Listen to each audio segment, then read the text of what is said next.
Hey, y'all! It's June 25th and we're back. We're in a sea of bubbles. That's right. Summertime. I gotta turn the bubbles off. Oh, this is awesome. I'm getting soaking wet.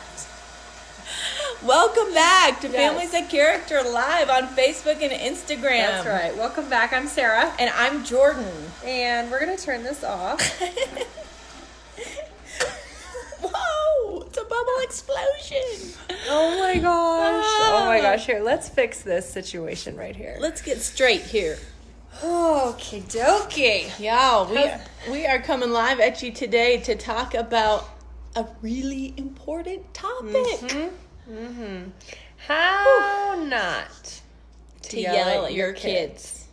The irony in this topic is we spent the last 45 minutes yelling at our kids. Oh! It wasn't a full-on yell. Just frustration.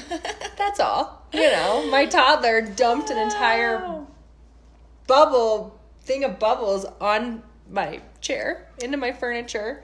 It was not good. You know. So, yeah. But that actually kind of leads into the question as to why do we yell? Why do we yell? Why? Y'all, do any of you yell at your kids? Some people even call it screaming. Yelling, screaming. We're not talking about your average, oh, put that down. No, don't get into that. We're talking full-on yell. Guilty. Right here. Guilty. Yeah. So Jordan and I were talking about this and why do we yell at our kids? I think for me, and I know that I'm guilty of this, is like external stressors. Oh, yeah. So always feeling like I'm against the clock, you know? Yep. The fan behind me, that's really bugging me. Hey. Helicopter. But yeah, so always feeling like I'm against the clock, like trying to get out the door, trying to get To the somewhere, next thing. get to the next thing. That's right. So that's one reason why we yell. Another one is family of origin. Maybe that's how we grew up.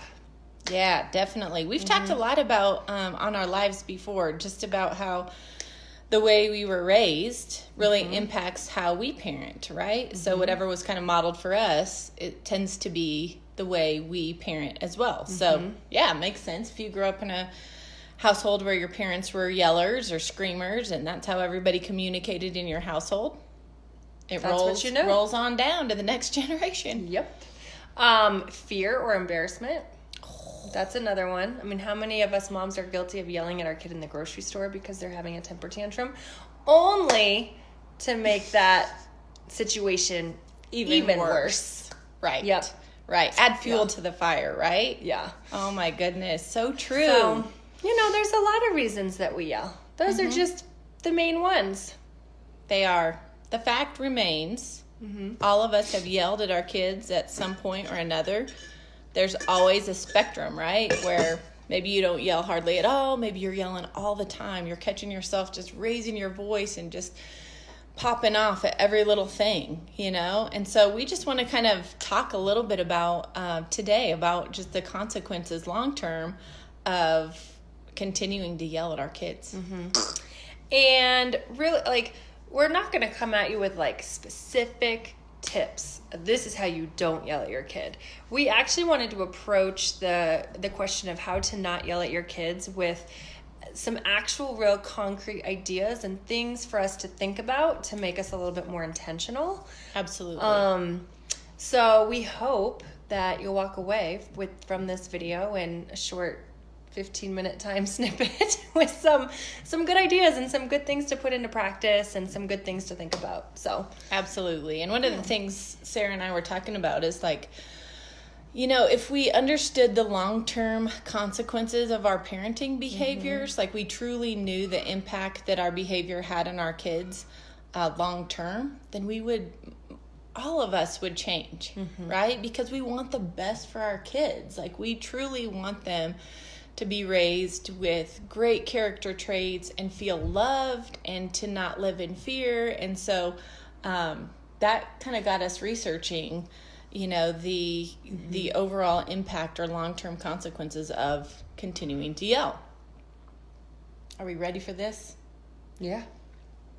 Jordan she does clinical work as a social worker, and she actually brought to my attention some really good scientific things about brain development in kids. And so I want you to tell them about that. Okay. This was like made me stop and be like, that makes sense in my life for me personally. And that's enough of a reason, enough of a visual for me to change my actions. Sometimes that's all it takes, is just a little bit of scientific research to show us really and truly how our behavior impacts our kids. Okay, so check this out, y'all. Okay, the Neuropsychiatric Institute, there is a psychiatrist there by the name of Dr. Alan Shore, and he recently put out a study about how yelling actually impairs brain development of our kids. Yelling impairs the brain development of our kids. Yeah. Okay, let's break it down. How does that happen? So think about this. When you yell at your child, it scares them, right? You have a loud, booming voice. It's not how you normally communicate with them. And so what happens when we're scared is our brain back here, the hippocampus and the amygdala, become activated in that fight or flight mode where it's like, what do I do?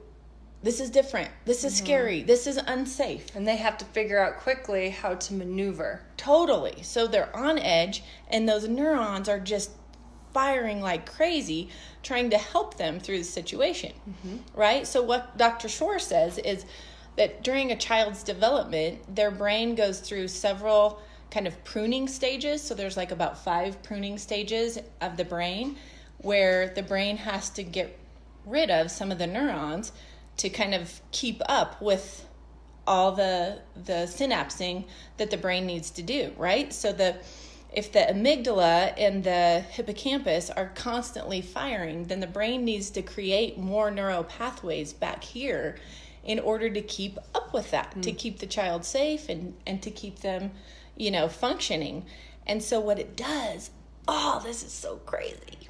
The brain actually prunes the neurons from the prefrontal cortex. So it goes, okay, we need a lot of neurons back here for that fight or flight because this is activated all the time.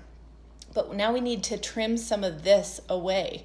And what the prefrontal cortex of our brain does is it helps with problem solving, it helps with understanding long-term consequences of our behavior, and it also helps really regulate that impulse control.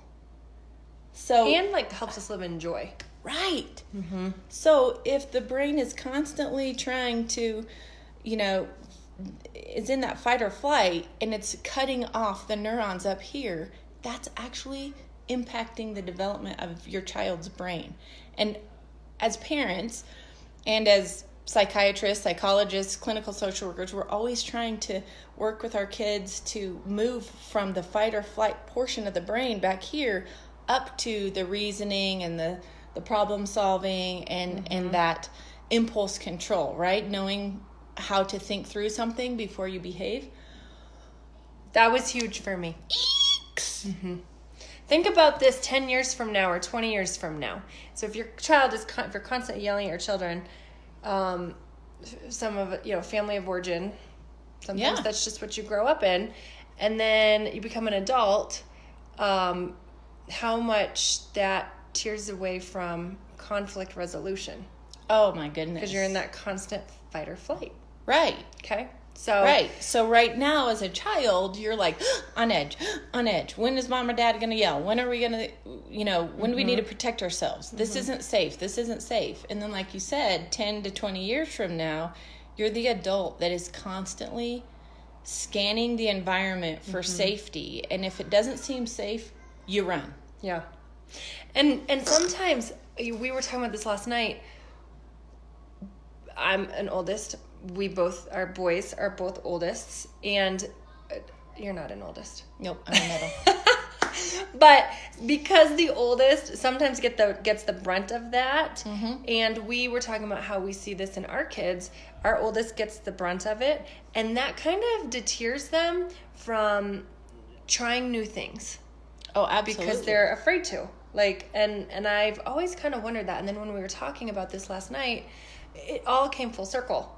Like, so Yes. sometimes it can deter them from wanting to be adventurous or try new things or step out on that limb. And they stay in their safe spot because of wanting to avoid that conflict. Totally. So, I mean, knowing all of this, then, like, how do we not yell? I know. How do we not yell? Goodness. Because I'm telling you, 10 minutes ago, I was freaking out because my toddler dumped an entire thing of bubbles on my furniture. And that was 10 minutes before we were supposed to come live on here. So It's hard. you know, all those stressors that we talked about in the beginning were in play. And I'm like, I just got to deal with this later. And Jordan took charge and cleaned it up. But Hey, but we tag teamed, right? we did tag team. That's what you got to do sometimes It to is. avoid continuing to yell which That's right. it wasn't even as bad as she thought, but You know, and so one of the things that I think we really have to be aware of is if we can put ourselves in an empathetic situation, if we can remind ourselves that kids have feelings too. oh yeah. You know, we as adults have feelings and kids have feelings too. And to see the world, flip our mindset and to see the world from our kids' perspective and really think about how they see things and maybe they don't know, that kind of triggers us to change our reaction as well. Absolutely. And then empathy is a situation where you want to connect emotionally. You don't want to connect with experience. You want to connect emotionally. And so, you know, just to say, hey, like, I see you. Yes. I understand that you're feeling this way. Let's talk it through. As opposed to, this is what I'm experiencing right now because I have all these external stressors going on. Maybe I'm running against the clock and I'm trying to beat time. Or maybe I've, you know, having a bad day and I'm mad about this other situation. Well, your kids don't know that. And they just feel like they're getting the brunt of the emotions. Yeah. So switch our brains a little bit to remember empathy instead of just where you're at Yes. right in this second. I like that, joining with the emotion, like trying to connect with the emotion your child Yeah. is, you know, experiencing. Yeah. And then what about if we've already yelled? Yeah. Okay, we're working on this, right, people? You know, we're with you. Sarah and I come live every Tuesday because we are parents too, and we want to share with you that we're on the same struggle bus, okay? It can be a struggle bus. Yeah. But what do you do if you've already yelled, right? Sarah, what do you do I if think you've that already apology yelled? goes so far. Oh my goodness. Huge. Like, and it also teaches your kids just better assertiveness. It teaches them empathy. So to go back and to say, you know, I was really in the wrong by yelling at you. This is what was going on. I do this a lot with my kids. This is what you didn't know was going on and what I was stressed out about, and it came out on you. So I'm sorry, will you forgive me? And then that opens up a conversation to have with them. And it does it teaches them the goodness. right conflict resolution. It teaches them empathy for other people. It teaches them how to understand where someone else is coming at. It teaches them to recognize other people. Like, the list goes on and on. Yes. So definitely take that step to apologize, because that's going to, you know, what's the word I'm looking for? It's going to mend the relationship. Totally. And it's going, I mean, as your kids' family, your kids are going to be there forever. Yeah, you want to save that relationship. Yeah. And remember, just like modeling yelling continues, modeling apologies and acknowledging your wrongs is a beautiful thing, because then you get to observe your kids doing that to each other and to friends. And if they've messed up at school, they apologize, and they really truly do want to ask for forgiveness, right? And maybe kids might not be ready to forgive right away, and that's okay. So you know what? You take your time on this, because I know that was really hurtful, you know, and apologies aren't excuses for our behaviors. You know, we're not saying like, this is why I did that. Right. You know, and Sarah, the way she explained the apologies, like, yeah, what you didn't know is here's what I've been dealing with, but that still doesn't excuse my behavior, because I got to take care of me. Right. So if your dad and I are having an argument about something, or if I'm stressed about finances, or your dad just lost his job, or I didn't get good sleep last night, then we explain to him, but you know what? Mom has got to do a better job of taking care of herself, because I don't want to yell at you.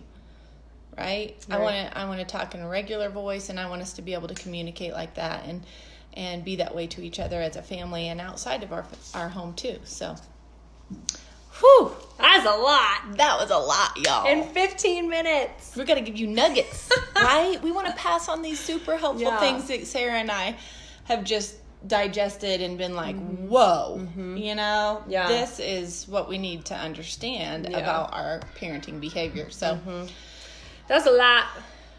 it's good stuff, y'all. That's Okay? 15 minutes. Yeah. That's fast. It was really fast. What are some other things we want to talk to you about? Next 2 weeks, Jordan will be solo. Solo. wait till you Oh, see you the just crazy wait. props I come out with next week when she's not here to I'm like. on vacation. Yeah. So we talked about maybe trying to like patch me in somehow. I think there's a way you can do that. I don't know about Instagram, but I know on Facebook. We're gonna try. So there's that. And this is so cool. Go to our website and yes. type in your email address. Because we've got a free printable for you that we've been working on for over a month, and it's a good one. She doesn't have Sneak the best printed copy of it because the printer peek. settings were a little... But it deals with screen time. So this Sets is the bar high. Yes, here's what you do to earn some screen time.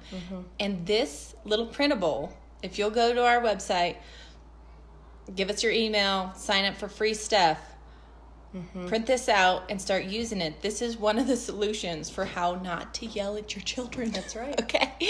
People, we want to give you the tools, okay? So utilize them. We've got freebies on our website. So go there, check it out. We dropped a bunch of awesome blogs over the last couple weeks. So if you haven't been keeping up with those, check those out. It's awesome. Lisa, thank you for giving us another Resource. resource, thecortexparent.com, how apologies reflect brain organization. You're Yeah. so awesome. I just love that girl. What was I going to say? They're trying to come up. All of our kids are in the basement. They're trying They're to like, come up. They're like, "We 15 want minutes is up. out." So with that, We're going to close. we're going to leave you. Go Yes. have some lunch. Have fun with your kids. It is Yes. summer. And drop some comments and let us know what you think. Do. If there's any other solutions that you always think about when you're trying to really be intentional with your kids, trying not to yell, all Share that it with good stuff. us. Yeah. And because it just shares it with everyone else too. Exactly. It's Alrighty. great being with y'all. I'll see you next Tuesday. Yep. Same time, same place. Bye. Bye, guys. Bye.